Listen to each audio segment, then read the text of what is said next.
Hello,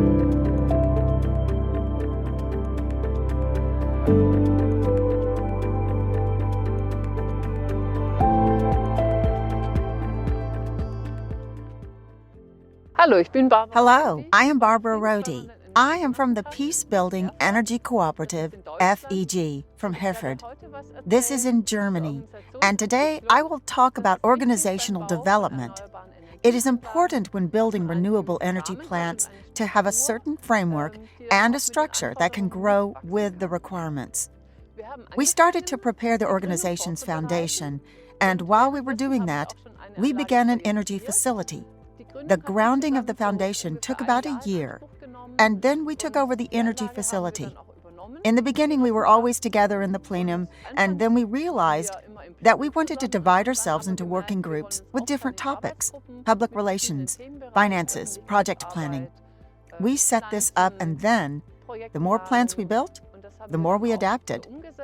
During the grounding of the organization, we did not distribute any specialized tasks in the plenum, but always thought about everything together.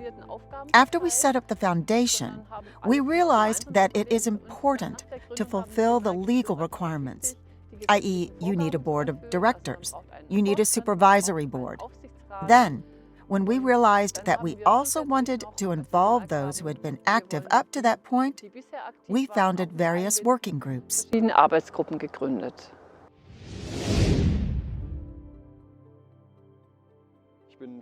My name is Fabian Stoffel. I am a member of the Supervisory Board of the Peace Building Energy Cooperative FEG Herford.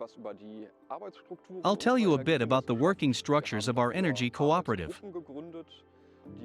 We have set up working groups which deal with the planning of the energy facilities.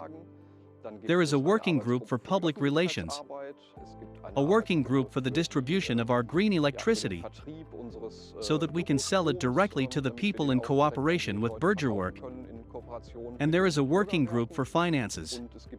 The number of people working in these working groups varies, from 3 to 5 people in most of the working groups, and the structures of these working groups have changed a little bit over the last few years.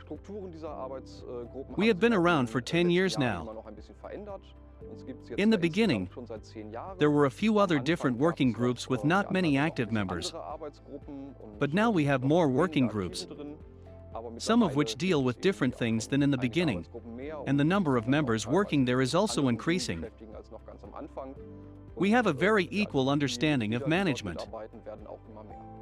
So in our working groups, we always try to discuss everything and come to a consensus solution. At the same time, we always have a spokesperson in the working groups who regularly attends the meetings of the executive board and the supervisory board and reports from the working groups. The executive board, together with the supervisory board, then decides what is to be implemented in the end. The board of directors is particularly important for this, as it takes on many of the projects and tasks that arise and divides them among themselves. And the supervisory board monitors the whole thing, checks whether the finances are right at the end. The members of the supervisory board are also active in the voluntary areas, i.e., in the working groups to some extent, and they also get involved in other things, for example like today, in a video shoot. However, all important decisions, for example, the construction of a large facility like the one here in the background, are made jointly by all members. This always takes place at the annual general meeting. Every member has the same voting rights, no matter how many shares they own or how active they are.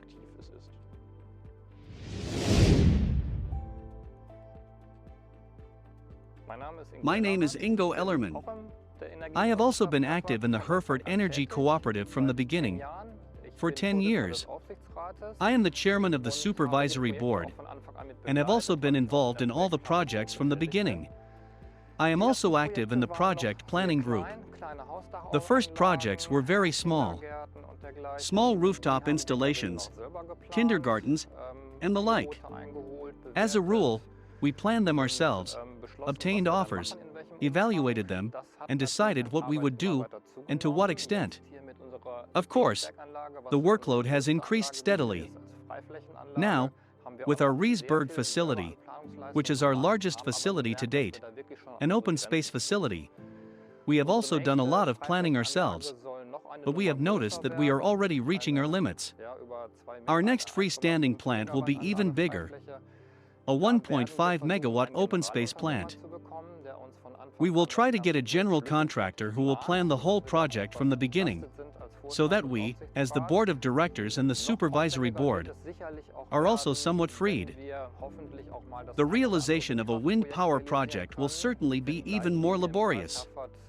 Although we cannot build a wind farm here in the district of Herford due to the limited space, we will probably be able to erect a single turbine. Here too, we will turn to an experienced project planner if they can provide us with the necessary support so that we are freed up. It will probably not be possible otherwise, as there are a lot of technical questions to be clarified.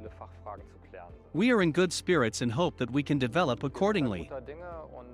Whether we develop everything through the cooperative, where everyone is involved with a share of only 250 euros, or whether we have to find other forms of investment, or whether we possibly attach a limited company to the cooperative. These are still questions that we will have to clarify in the future.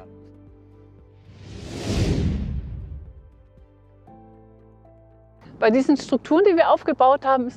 this structure that we have set up, it is of course the case that it also has to be filled and lived. And it is also the case that there is sometimes friction.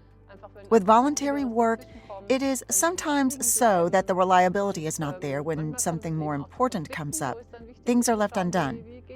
Sometimes there are conflicts, and it is important to see how we deal with them.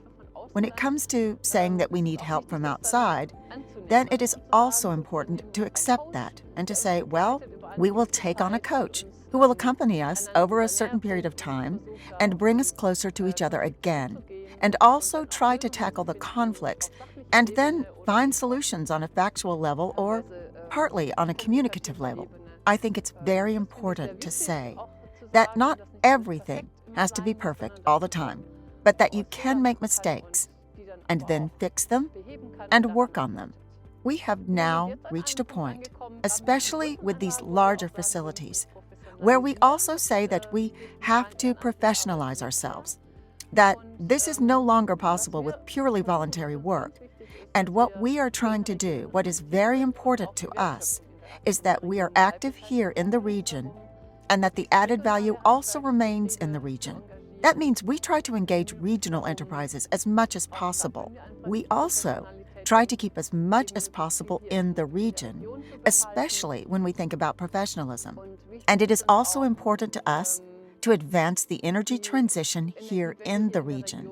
So this regional production and regional consumption is simply very central for us. That doesn't always work with modules, for example, because the solar cells are simply all produced in Asia. But that's a big concern for us. For the next large plant, for example, we want to use a company that produces in Germany and assembles the modules here. That's a big concern for us.